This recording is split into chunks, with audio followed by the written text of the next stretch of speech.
दोस्तों भारत जो अर्बनाइजेशन की ओर आगे बढ़ता जा और भारत में इंफ्रा पे ह्यूज स्पेंडिंग चाहिए था और यस दोस्तों अब हो भी रहा है। तो अगर भारत में एक ट्रेंड है जो लॉन्ग टर्म चलेगी इंफ्रा स्पेंडिंग की, इस ट्रेंड का फायदा उठाना है तो कहां पे फोकस किया जाए? सिविल कंस्ट्रक्शन इंडस्ट्री जिसकी हम बात करेंगे, ये यही इंफ्रा थीम का एक बड़ा पोर्शन है दोस्तों। दोस्तों ये वो इंफ्रा है जिसने परसों अंडर परफॉर्म किया। सामने चार्ट है 2008 में 7 में जो फॉल आया, उसके बाद 2014 से इंडियन मार्केट ऑलरेडी दोस्तों तेजी देखी गई। यानी भारत में 8 साल बाद बाजार में रैली आ गई थी, पर इंफ्रा में नहीं आई थी क्योंकि इंफ्रा में दोस्तों इंफ्रा जूझ रहा था लोअर कैपिटल एक्सपेंडिचर से।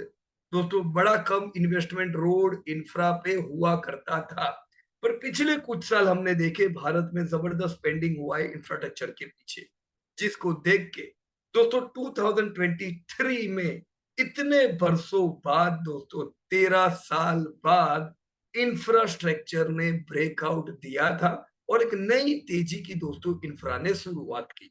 तो यस दोस्तों, आने वाले समय की ये थीम है इंफ्रा, और इस पे और ज्यादा इन्वेस्टमेंट आएगा। दोस्तों किस प्रकार का इन्वेस्टमेंट आ सकता है, कौन सी कंपनियां फायदा उठाएगी, दोस्तों इस पे हमें जरूर बातचीत करनी चाहिए। ये लेटेस्ट जो इकोनॉमिक सर्वे आया दोस्तों, उसी का एक पार्ट है कि आप अगर टोटल आउटस्टैंडिंग क्रेडिट देखो, राइट, इंडिया में, तो इंफ्रास्ट्रक्चर पे जो क्रेडिट है वो 13 लाख करोड़ की है, जिसमें 6.4 लाख करोड़ यानी एक बड़ा हिस्सा पावर के हिस्से पे जाता है। दोस्तों ये डेटा देख के इतना अंदाजा आ जाना चाहिए कि इंफ्रा कोई एक पोर्शन नहीं है। इंफ्रा में अलग अलग सेगमेंट आते हैं, पावर, टेलीकॉम, रोड वगैरह वगैरह, राइट। यहाँ पे हमें देखना चाहिए कि कौन से सेगमेंट पे फोकस किया जाए। पिछले 4 साल में देखें तो सबसे ज्यादा ग्रोथ रोड सेगमेंट पे हुआ है। रोड सेगमेंट को सबसे ज्यादा क्रेडिट दी गई है। आप देख सकते हो दोस्तों 15.1% का ग्रोथ यहाँ पे हमने पिछले 4 साल में देखा है। तो जी हाँ दोस्तों, रोड पे कैसा काम हो रहा है वो भी आप लोग देख ही रहे हो। Share in change in outstanding credit from March 20 to 24, दोस्तों यही कगार के कारण आप देख सकते हो कि रोड में अब जो टोटल इंफ्रा पे क्रेडिट दी जा रही है उसमें 61.9% क्रेडिट अकेली रोड पे है, और सेकंड बेनिफिशियरी है दोस्तों पावर सेक्टर 30% के द्वारा। दोस्तों इस सेक्टर, दोस्तों एक्सटर्नल कॉमर्शियल बोरोइंग का भी इनफ्लो का फायदा मिलता जा रहा है, राइट। तो अलग अलग प्रकार से दोस्तों फंडिंग हो रहे हैं। यहाँ पे दूसरा funding of infrastructure sector through domestic capital market tapped sources के द्वारा भी दोस्तों ह्यूज फंडिंग मिल रहा है। इक्विटी के द्वारा भी दोस्तों इंफ्रास्ट्रक्चर को फंडिंग किया जा रहा है। आप एवरेज देखोगे तो हर साल दोस्तों 20 से 23 हजार करोड़ इक्विटी के द्वारा भी फंडिंग किया जा रहा है। एफडीआई का भी इनफ्लो हुआ है, या एज यू कैन सी करीबन 94,000 लाख करोड़ का एफडीआई का इनफ्लो है, जिसमें सबसे ज्यादा है दोस्तों इंफ्रा कंस्ट्रक्शन के ऊपर, राइट। सो वेरियस सोर्सेस के द्वारा ऑलरेडी फंडिंग हो रही है दोस्तों। इसमें दोस्तों फिजिकल कनेक्टिविटी भी बहुत बड़ा रोल प्ले करती है। आप देख सकते हो total capital outlay for investment in road transport किस प्रकार से दोस्तों 2015 से लेकर 24 तक जबरदस्त फोकस रखा गया दोस्तों बजटरी आउटलेट, प्राइवेट इन्वेस्टमेंट और टोटल कैपिटल आउटले में, राइट। तो जबरदस्त इन्वेस्टमेंट रोड पे तो आया ही है, जिसमें कोई दो राय नहीं है। अब ग्रोथ भी दोस्तों देख सकते हो कि जो 4 अबाउ जो 2014 तक, आजादी से पहले 2014 तक दोस्तों इतने सालों में 18,000 किलोमीटर थी, ये सिर्फ पिछले 10 सालों में 48,000 किलोमीटर दोस्तों पहुंची है। उसी प्रकार से दोस्तों टू लेन 45,000 थे, वो 84,000 पहुंचे, और दोस्तों लेस देन टू लेन वाली जो रोड है वो 27,000 से लेके दोस्तों अभी आप देख सकते हो यहाँ पे 1000 तक दोस्तों यहाँ पे पहुंची है, राइट।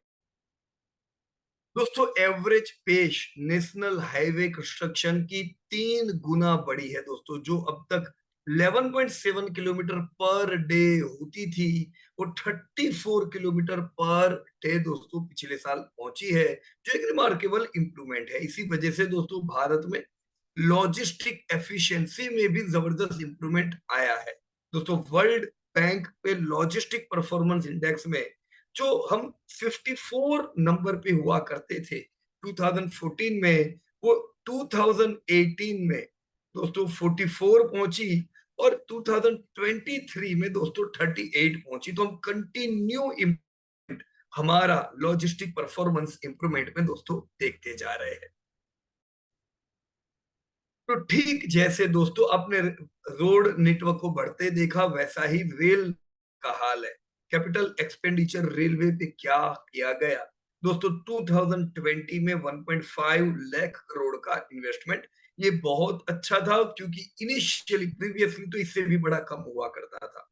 ये बढ़ के दोस्तों पिछले 2 सालों से हम 2 lakh crore plus annual investment दोस्तों रेलवे पे देख रहे हैं।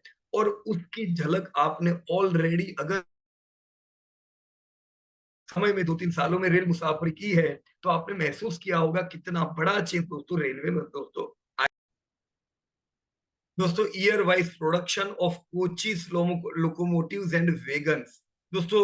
वेगन्स यानी जो फ्रेट के लिए यूज किए जाते हैं, और कोचीज जो पैसेंजर कैरी करने के लिए यूज किए जाते हैं दोस्तों।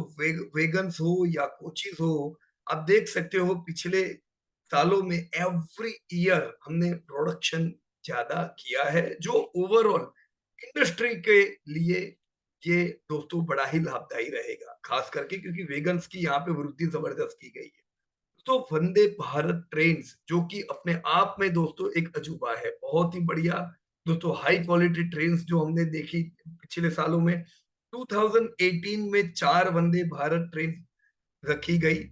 32 production of Vande Bharat coaches थे। 2022-23 में 16 वंदे भारत 184 कोचीज, और पिछले साल दोस्तों यही फिगर 82 पहुंची है दोस्तों 456 कोचीज के साथ। दोस्तों यही फिगर दोस्तों आने वाले समय में 500 ले जानी है। तो आप किस प्रकार से रेल में भी इन्वेस्टमेंट होगा, इसका अंदाज लगा सकते हो दोस्तों, राइट। दोस्तों पेस ऑफ रेलवे इलेक्ट्रिफिकेशन में जो 100% इलेक्ट्रिफिकेशन का टारगेट लेके रेलवे चल रही है, ये एक्सटेंडेड 63,456 किलोमीटर पर, यानी 96% दोस्तों इन्होंने अचीव किया है। अब देख सकते हो 14-19 में दोस्तों 13,687 किलोमीटर कवर किए, और 19 टू 24 में दोस्तों 28,000 यानी 15.30 railway electrification kilometre per day achieve किया दोस्तों। Track length commissioned for new line multi tracking and coach conversation, you can see it was 4.16 kilometer per day in 2009 to 14, while during 14 to 23 ये double commission हो चुका है। Yes friends, we are on the verge of great infrastructure in India। दोस्तों ports, shipping, waterways, इस प्रकार से हर एक प्रकार की कनेक्टिविटी पे दोस्तों फोकस किया जा रहा है, निवेश किया जा रहा है। तो बरसों का जो ये अंडर परफॉर्मेंस था, ये क्यों ब्रेकआउट दिया, ये भी आपको नजर आ रहा होगा, और कैसे हम आने वाले समय में इंफ्रा में और बड़ा आगे पहुंचेंगे दोस्तों। तो इसी के चलते सिविल कंस्ट्रक्शन सेक्टर जो है, ये डेफिनेटली फोकस किया जाने वाला सेक्टर हो सकता है। अब इस सेक्टर में 100 लिस्टेड कंपनीज है दोस्तों। मैंने सारी कंपनी नहीं, पर जो कंपनीज निफ्टी 500 में है, यानी 13 कंपनीज का डेटा यहाँ आपके सामने दिया हुआ है। वैसे यहाँ पे हमारे पास टोटल 100 कंपनी का भी डेटा है, राइट, पर इतने सारे डेटा का हम क्या करेंगे, हम टॉप की कंपनीज में काम है। तो मैंने वो कंपनीज यहाँ पे सेग्रीगेट की है जो निफ्टी 500 में आती है। यू कैन सी फ्रेंड्स कि टोटल जो सिविल कंस्ट्रक्शन इंडस्ट्री है, टॉप 13 कंपनी में भी 59.6% मार्केट कैप सिर्फ और सिर्फ एक अकेला एल एंड टी के हिस्से में जाता है, राइट। तो अगर मैं कहूँ पूरी civil construction industry 8.5 lakh crore की है, तो उसमें 5 लाख करोड़ तो इकलौता एल&टी ले जाता है। तो एक बड़ा कंट्रीब्यूटर एल&टी है जिसपे फोकस रखना चाहिए। उसके बाद आती है दोस्तों कुछ पीएसयू कंपनीज आरवीएनएल जैसी, राइट? मार्केट कैप में आरवीएनएल रेल विकास निगम लिमिटेड, जो आपने देखा रेल पे इतना खर्चा किया जा रहा है, तो डेफिनेटली दोस्तों आरवीएनएल को भी इसका बेनिफिट होना है। सेल्स वाइज देखिए अगर हम तो 2024 के मैंने सेल्स के डेटा दिए दोस्तों, टॉप 13 कंपनीज मिलके 3.6 लाख करोड़ का टर्नओवर करती है, जिसमें 62% यानी एक बड़ा कंट्रीब्यूशन अगेन एल&टी का है। 2.2 लाख करोड़ का सेल्स, कोई और कंपनी इसके नजदीक भी नहीं है। यानी अगर मुझे इंफ्रा का पूरा फायदा लेना है, सिविल कंस्ट्रक्शन का फायदा लेना है, तो एल&टी पे तो फोकस दोस्तों मुझे रखना है। Similar way in the profits also you can see. दोस्तों ये जो आज सारी कंपनीज को आप प्रॉफिट में देख रहे हो, ये एक समय पे हम देखते थे इंफ्रा में सारी कंपनी लॉस करती थी, क्योंकि वो इंफ्रा का टाइम बुरा था, कोई स्पेंडिंग इंफ्रा में होता नहीं था। आज जब मैं देख रहा हूँ, खुशी की बात है, ज्यादातर कंपनी दोस्तों यहाँ पे प्रॉफिट में है, एक कंपनी को छोड़ के। तो सबसे तगड़ा प्रॉफिट है आपके एल&टी का, फिर नंबर लगता है आरवीएनएल का। इसीलिए आरवीएनएल को दोस्तों मार्केट कैप भी तगड़ा मिल रहा है। तो यस दोस्तों, फोकस लाइक कंपनी एल&टी तो हुई in the terms of market cap, sales and profit.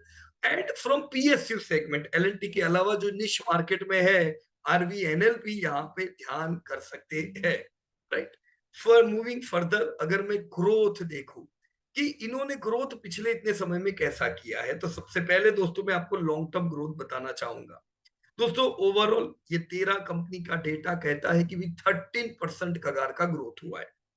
In companies का टर्नओवर 60,000 हुआ करोड़ हुआ करता था 2009 में, जो बढ़ के 3.6 लाख करोड़ हुआ है 2024 में। यानी पिछले 15 सालों में जो 60,000 करोड़ का टर्नओवर बढ़ के 3.6 लाख करोड़ हुआ, हम कह सकते 5 गुना टर्नओवर बढ़ा है। यस दोस्तों, ये सेक्टर बढ़ा है, तो बेनिफिट इसमें ज्यादातर कंपनियों ने लिया होगा। एल&टी का टर्नओवर 40,000 करोड़ था, 5 गुना बढ़ के 2.2 लाख करोड़ पहुंचा है। हम देख सकते हैं 12% कगार से दोस्तों ग्रो किया है। यहाँ पे बाकी भी कंपनीज का ग्रोथ अच्छा ही है, उसमें और कोई कोई डाउट नहीं है दोस्तों, राइट? 10 ईयर्स, 5 ईयर्स सारे कंपेरिजन दिए हुए दोस्तों। we can see yes, we can expect 12-15% growth in this segment। 12-15% का ग्रोथ तो दोस्तों मिलना ही चाहिए, क्योंकि यहाँ पे बहुत निवेश हो रहा है, खास करके जो रेलवे में इतना पैसा लगा है। तो आप रेल रिलेटेड कंपनी देख रहे हो दोस्तों, 15 साल में 19%, 10 साल में 24%, 5 साल में 16%, तो इन्होंने तो ग्रोथ जबरदस्त किया है। पर जब आप कोई एक निश मार्केट में इन्वेस्ट करते हो, तो ये आपकी डिपेंडेंसी हो जाती है खाली रेलवे के ऊपर, जो एक रिस्क भी है। तो अगर मैं आरवीएनएल में पैसा लगाऊंगा, मुझे एक स्टेक रखना चाहिए, पर मुझे इंफ्रा का फायदा लेना है, मुझे एक ऐसी डाइवर्सिफाइड कंपनी चाहिए जो ओवरऑल हर जगह निवेश करती हो। तो L&T could be a better candidate, and we can have a higher stake here, and yes, we can have some stake in RVNL type of companies, or rather we can go with NBCC type of companies, right? पर यहाँ पे दोस्तों छोटा stake, बड़ा खिलाड़ी कौन है? L&T, right friends, जहां पे फोकस किया जा सकता है, राइट फ्रेंड्स। तो यहाँ पे हमने देखा कैसे कंपनी ग्रोथ भी कर रही है, एक अच्छा मार्केट शेयर भी लेके बैठी है। प्रॉफिटेबिलिटी रेशियो देखे दोस्तों, तो ओवरऑल 2009 हो, 14 हो, 19 हो या 24 हो दोस्तों, 7% के आसपास के इस इंडस्ट्री के मार्जिन रहते हैं, राइट? दोस्तों प्रॉफिटेबिलिटी रेशियो में कई अलग अलग रेशियो हो सकते हैं, EBIT, DA margin, PBT margin, right? मैंने यहाँ पे प्रॉफिट मार्जिन लिए हुए हैं, वैसे आप अलग अलग मार्जिन देखो तो हाई क्लैरिटी आती है, राइट? पर यहाँ पे इतनी सारे कंपनीज है और मैंने हिस्टोरिकल मार्जिन दिए है, तो मैंने खाली प्रॉफिट आफ्टर टैक्स मार्जिन लिए हुए हैं, राइट? जैसा हमने देखा 6-7% का मार्जिन रहते हैं।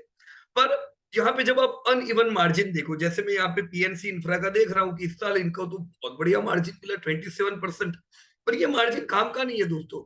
इनके मार्जिन 6 से 9-10% के बीच में रहते हैं, और अगर ये साल क्वार्टर वन में इतने बड़े मार्जिन आए तो ये एक्सेप्शनल आइटम की वजह से हो सकते हैं, इनको ध्यान नहीं देने का। जिस प्रकार से इरकॉन आप देख रहे हो 22.5 था और उसके बाद तो कभी 22.5 रहा नहीं है। तो ये अनइवन मार्जिन है जो लिमिटेड पीरियड के लिए आते हैं फिर ये नहीं रहते। तो ये मार्जिन कोई काम के नहीं है, इसीलिए या तो आप मल्टीपल मार्जिन देखो, EBITDA margin, PBT margin, profit after tax margin, या तो हिस्टोरिकल मार्जिन देखो तो भी क्लैरिटी आ जाती है, कहीं एरर हो तो सीधी पकड़ा जाती है, राइट।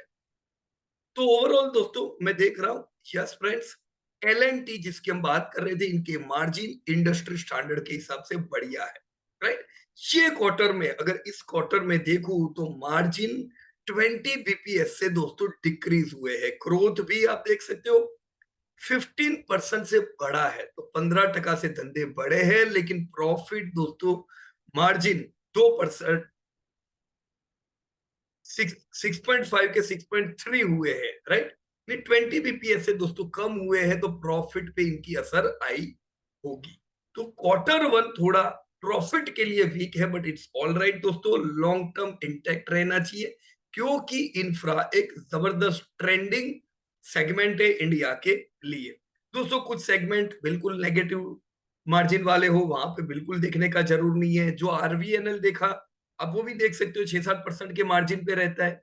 अब आरवीएनएल का इस बार 27% से सेल्स डाउन हुआ है, पर आरवीएनएल हो, इरकॉन हो या इवन एलएनटी हो, इन सबको दोस्तों ऑर्डर बुक से देखा जाता है। तो जितने ऑर्डर बुक मिलते हैं, हो सकता है कुछ ऑर्डर इस क्वार्टर में रेवेन्यू में कन्वर्ट ना हुए, तो उसका कोई दिक्कत की बात नहीं है।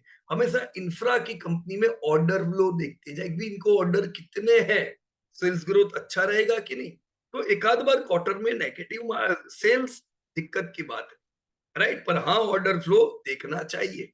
तो जैसे मैं देख रहा हूँ सेल्स डाउन, और इसी प्रकार से दोस्तों सेल्स के साथ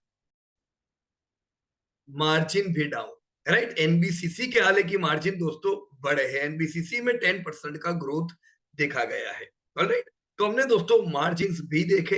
यस, अब तक जो डेटा देखा, एल एंड टी जो कि लीडिंग कंपनी है, ये ग्रोथ में भी अच्छी है, मार्जिन भी इनके कंसिस्टेंट है। And let me tell you दोस्तों, सिंस इंडिपेंडेंट कंपनी ने डिविडेंड दिया, यानी ये 10-20-30 साल से परफॉर्म कर रही है, ऐसा नहीं है। भले ग्रोथ नहीं था इनका बीच में, क्योंकि इंफ्रा का ग्रोथ नहीं था, पर कंपनी ने कंसिस्टेंट प्रॉफिटेबिलिटी दोस्तों दी है। और कंपनी अब ट्रेंड कम आने वाले समय की ट्रेंड को समझ के नए नए इमर्जिंग बिजनेसेस में भी अपना काम करती जा रही है। तो हम कंपनी को दोस्तों बढ़िया स्मार्ट कंपनी जरूर यहाँ पे कहेंगे। साथ में लिवरेज रेशियो अगर मैं देखूं तो टोटल इक्विटी अगर 1.4 लाख करोड़ की है, तो इसमें आधी 64,000 करोड़ तो आपके एलएनटी की अकेले की है, राइट। हम यहाँ पे कुछ बिल्कुल डेप्ट फ्री कंपनीज देख रहे हैं। फॉर एग्जांपल एनबीसीसी बिल्कुल डेप्ट फ्री है, इंजीनियर्स इंडिया डेप्ट फ्री है, राइट्स डेप्ट फ्री है। राइट्स के तो मार्जिन भी बढ़िया है, राइट। पर जब मैं ग्रोथ देख रहा हूं तो राइट्स का इतना बढ़िया नहीं है, जबकि आरवीएनएल का ग्रोथ भी बढ़िया है, मार्जिन अच्छे है।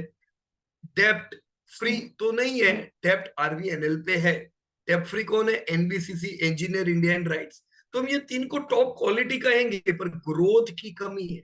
जैसे engineers India, you can see here, engineers India कहाँ गया इनका सेल्स, ओके, 1500 करोड़ का टर्नओवर 15 साल पहले, आज 15 साल बाद 3000 करोड़ का टर्नओवर। तो 15 साल में धंधा डबल होगा, कोई काम का नहीं है दोस्तों ऐसा ग्रोथ हमारे, राइट। तो ऐसी कंपनी में इन्वेस्ट करके क्वालिटी है, डेप्थ, आपको डिविडेंड मिलेगा, पर कोई आपको ग्रोथ नहीं मिलेगा, राइट। सो ऐसी कंपनी में रहो जहां पे बैलेंस है, जो जिसके पास अच्छा मार्केट शेयर है, जहां पे डेप्ट लिवरेज जो है वो भी बैलेंस है। Here I can see L and T एक आपके 0.26, यानी आप कहोगे लो डेप्ट वाली कंपनी है। 17,000 करोड़ बड़ी चीज है, पर 17,000 करोड़ इतने बड़े इक्विटी के सामने कुछ भी नहीं है। जबकि जब मैं आईआरबी जैसी कंपनी देखता हूं, तो आईआरबी की टोटल इक्विटी 14,000 करोड़, साथ में बोरोइंग 19,000 करोड़, तो ये तो बड़ा रिस्की मामला हो गया, राइट। तो एलटी जैसी कंपनी हमें कंसिस्टेंट प्रॉफिट्स दे सकती है। डेब्ट टू रेशियो तो मेजोरिटी ऑफ द कंपनीज का दोस्तों फेवरेबल है, राइट। डेब्ट पेइंग कैपेसिटी ज्यादातर की अच्छी नहीं है, क्योंकि यहाँ पे कुछ ना कुछ बोरोइंग दोस्तों कंपनीज के ऊपर है। ऑलराइट, तो लिवरेज के हिसाब से भी एल आगे रहती है। आरवीएनएल एकदम एलटी जैसी स्ट्रॉन्ग नहीं है लिवरेज में, राइट, बट यस हम इसे सेकंड प्रायोरिटी दे सकते हैं। लिक्विडिटी रेशियोज में करंट रेशियो देखूं, ज्यादातर कंपनीज का दोस्तों करंट रेशियो फेवरेबल है, no need to worry. Trade ratio days, उधारी कितनी रहती है, तो सबसे बड़ी उधारी केपीआईएल की है, एनबीसीसी की है, राइट। सबसे कम उधारी में काम करने वाली आरवीएनएल, आरकॉन जैसी कंपनी है। मैं अर्निंग रेशियो देखूं, राइट, अर्निंग रेशियो यानी प्रॉफिट कंपनी की इक्विटी या एसेट से कंपेयर करके देखा जाता है। Earning ratio L and T का दोस्तों सबसे पावरफुल है। 24% return on equity is mind blowing and amazing, वो भी कंसिस्टेंट डिविडेंड देने के बाद, right. Similar way our return on assets भी कंपनी के दोस्तों स्ट्रॉन्ग है, राइट। वैल्यूएशन, यील्ड 2.6%, यील्ड यानी दोस्तों मैं 100 रुपया लगा रहा हूं, मुझे 6 रुपया तो एफडी में मिलता है, तो एफडी क्यों नहीं, एफडी स्टेटिक है। शेयर बाजार में जो कंपनी में निवेश करता हूं कि प्रॉफिट्स बढ़ते जा रहे हैं, तो आज भले मुझे 2.5% मिले, और ये 2.5% कल 25% में कन्वर्ट हो जाता है, राइट। तो यस दोस्तों, एल एंड टी का यील्ड 2.6 है, हम ये नहीं कह सकते बहुत सस्ता है पर महंगा भी नहीं, right. Price to earning ratio 38 का कंपनी का है, राइट। मैंने पूरा रॉ डेटा भी आपको दिया हुआ है दोस्तों, you can check this data on your time.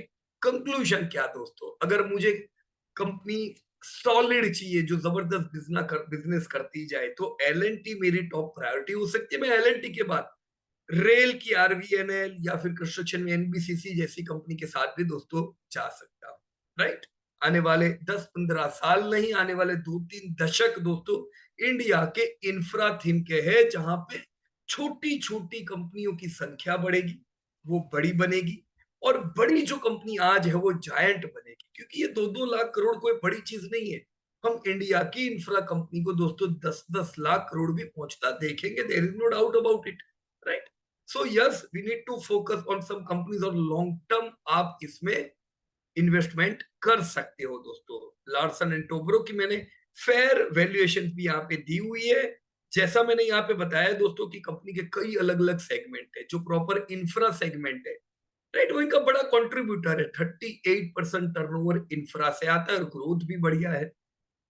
IT techno भी इमर्जिंग सेक्टर है, अभी ग्रोथ कम है पर कल यहाँ पे वापस ग्रोथ आएगा। एनर्जी प्रोजेक्ट 27% का ग्रोथ दोस्तों, आजकल एनर्जी खास करके रिन्यूएबल एनर्जी पे कई इन्वेस्टमेंट आ रहा है, तो कंपनी को कॉन्ट्रैक्ट मिलते जा रहे हैं। फाइनेंशियल सर्विस इनका वीक है, पर ये क्वार्टर में हमने अच्छा ग्रोथ देखा, right. Others negative growth, hi tech manufacturing 4% growth, development project 3% growth. Order inflow continue दोस्तों आ रहा है। इस क्वार्टर में, क्वार्टर वन में 8% का ग्रोथ रहा ऑर्डर इनफ्लो में, जिसमें सबसे बड़ा इन ऑर्डर इनफ्लो इंफ्रा में आया है, राइट। 56% शेयर है, पर यस सॉरी मैं यहाँ पे कहूंगा, ये क्वार्टर में पिछले क्वार्टर जितना ही फ्लो आया है, ग्रोथ नहीं है। ग्रोथ में देख रहा हूं एनर्जी प्रोजेक्ट्स और हाईटेक मैन्युफैक्चरिंग में बड़ा है, और ये दो छोटे कंट्रीब्यूटर है, ऑलराइट। तो सेल्स प्रॉफिट ये सारी चीजों की तो बात हम रेगुलरली करते हैं। Overall yes friends, we can invest in this type of companies, what I am expecting. दोस्तों ये साल भी मैं 15-18% ग्रोथ उम्मीद करूंगा। प्रॉफिटेबिलिटी रहेगी, अभी थोड़ा महंगा है तो वापस दोस्तों वैल्यूएशन महंगे हैं, गिरावट में एल एंड टी जैसी कंपनी पे फोकस किया जा सकता है, राइट। गिरावट आती है, you can add for long term. So this was all for your civil construction update. मैंने आपको ओवरऑल सेक्टर के बारे में बताया, मैंने क्वार्टर वन भी बताया दोस्तों कि क्वार्टर वन में सेल्स कैसे है, और क्वार्टर वन में दोस्तों मार्जिन के क्या हाल है। ओवरऑल इंडस्ट्री के मार्जिन 50 बेसिस पॉइंट से दोस्तों गिरे हैं, इसको ध्यान रखना, राइट। क्वार्टर टू में हम देखेंगे ग्रोथ कंटिन्यू रहता है, मार्जिन सुधरते हैं, तो गुड न्यूज है हमारे लिए, राइट। सो मैं डिस्क्लोजर बता दूं दोस्तों, हमने एल एंड टी बताया, आप एल एंड टी इन्वेस्ट करो ऐसा करने की जरूर नहीं है। इन्वेस्ट करने से पहले अब डेटा अपने आप देखो और डिसीजन पे आओ कि आप कोई भी कंपनी में क्यों पैसा लगा रहे हैं। So thank you so much and जय हिंद टू एवरीबॉडी। मुझे चैट बॉक्स में बताइएगा आप इस सेक्टर में कौन सी कंपनी में दोस्तों निवेश कर रहे हैं। जय हिंद फ्रेंड्स।